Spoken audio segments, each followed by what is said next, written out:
What's going on, good people? You are chilling with Cheaty. Thanks for tuning in. Let's talk a little bit about this whole Roseanne tweet situation and the immediate canceling of her show. I want to talk about a couple of things real briefly. Just the tweet, the whole response to the tweet, and then the media hypocrisy that I see with the whole Samantha Bee, the words that she said about Ivanka Trump. And then to just top it off and put a nice little bow on it, we're going to just end it with the way I feel that the left and the Democrat Party treats black people like children to whom the truth cannot be told.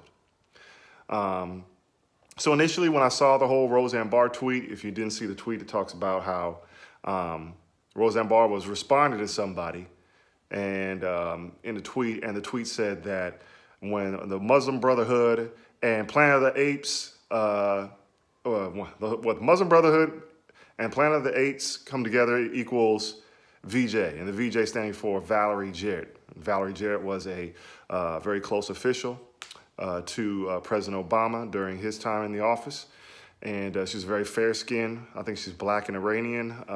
If I'm wrong on that, let me know in the comment section below.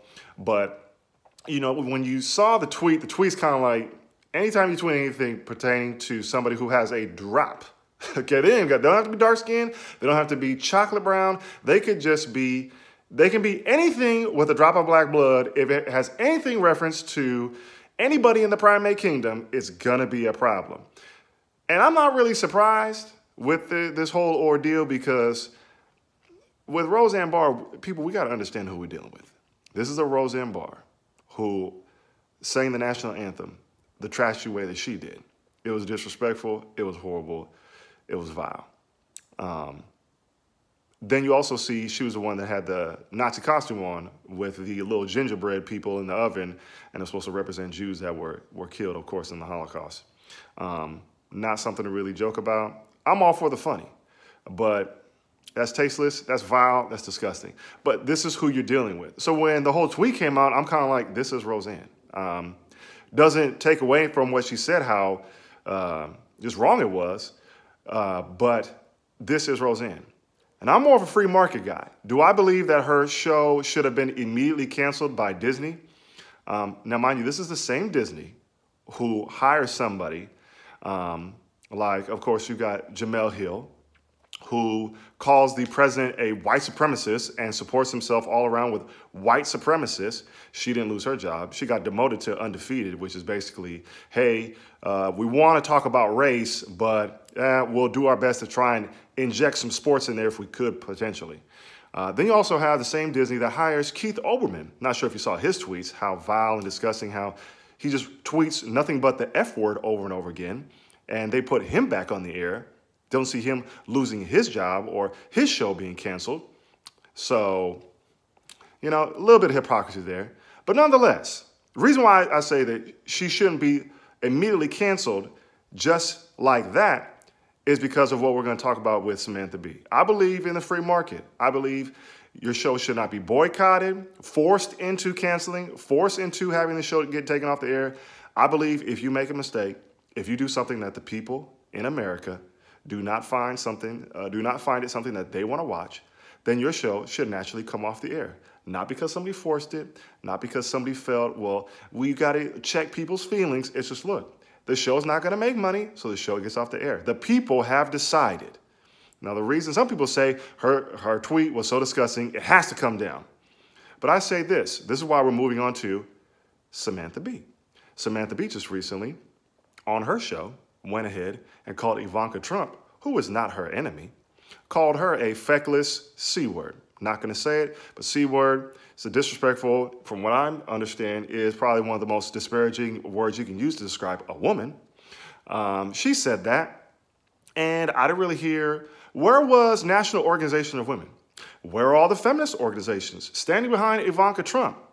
This is a similar kind of stuff that happened to Sarah Palin. Nobody stood behind her when Bill Maher called her all types of disgusting and vile names, made fun of her child with Down syndrome. I didn't see anybody from the National Organization of Women or any of these feminist groups stand up behind her. If I'm wrong, please let me know in the comment section below, but I don't believe I am. So you see, once again, the liberal media hypocrisy. Roseanne Barr apologized, said she was on Ambien, But nonetheless, even with an apology, it's not enough. Now, here's the thing. I had somebody was texting me and said, well, Samantha Bee, she apologized. But here's the thing. Here's what we need to be mindful of. When Roseanne Barr was tweeting, it was off the cuff. It was in the moment. Just like many of us do. Sometimes we say things, we do things in the moment, wish we didn't do it, but we did. We have to own it. Samantha Bee is on a television show. It's scripted. It has writers. It has producers. It has editors. And you have people that have to then put that edited footage on air and broadcast it. So all along the process, I don't understand why somebody didn't come up with Samantha Bee and say, hey, Samantha, yeah, that whole feckless C-word comment, yeah, we're probably going to have to cut that out because I don't think that's going to be well received. No, everybody on the set, everybody in the crew, everybody in production was totally fine with putting out that comment, which lets you know what those people really think. So when Samantha Bee apologizes, I'm not really buying that apology because you had all this time to edit out this completely deplorable and vile language that you used, but you didn't. So when you apologize for it now, what are you apologizing for? See, this is another thing we have to be honest too. And this is just me.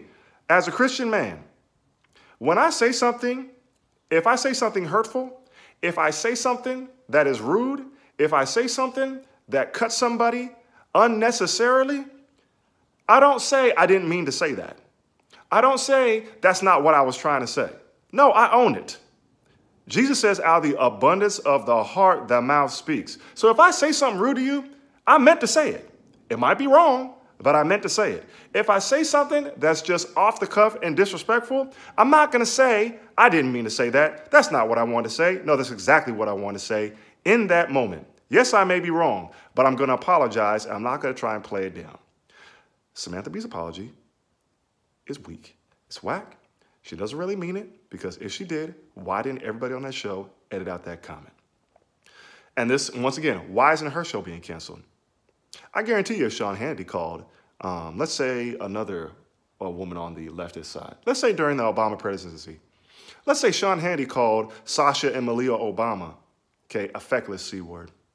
Let's say they called him some kind of disgusting, disparaging comment. Not a critique, just mean, vile language. I wonder if Sean Hannity would have kept his show. Yeah, I don't think he would have. So this is what I'm talking about with this leftist, the media conglomerate, and the hypocrisy going on. People get mad at Roseanne, but they're not tripping about Samantha Bee.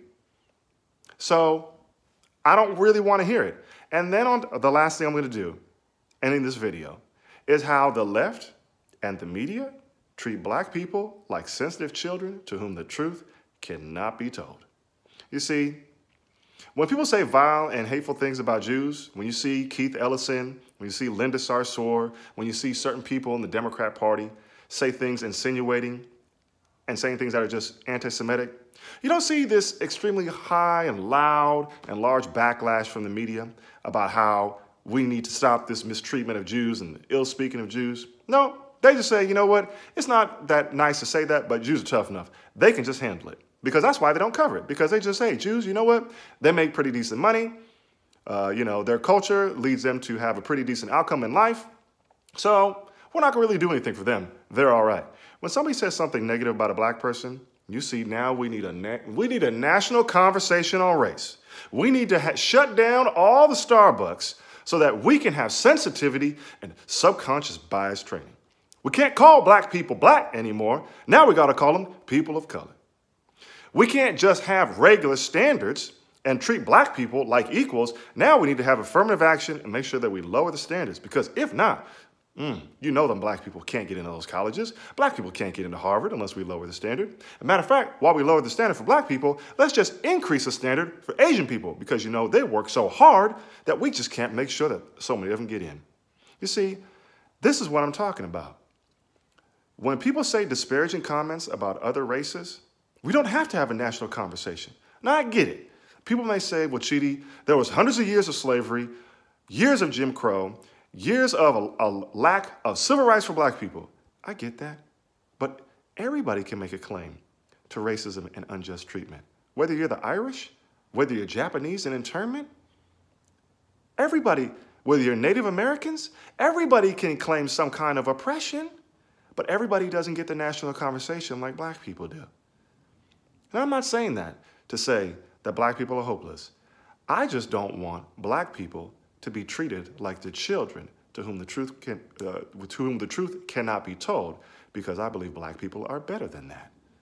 And the majority of black people feel the same way. Unfortunately, the media and the Democrat Party do not cater to you like that. But unfortunately, black people vote 95% for the Democrat Party, so they're going to keep on coming at you like they come at you, and you're going to keep on going and falling for the okie doke. And just like Malcolm X said, if you vote Democrat, you are a political chump and a traitor to your race. Don't take that up with me. Take that up with X.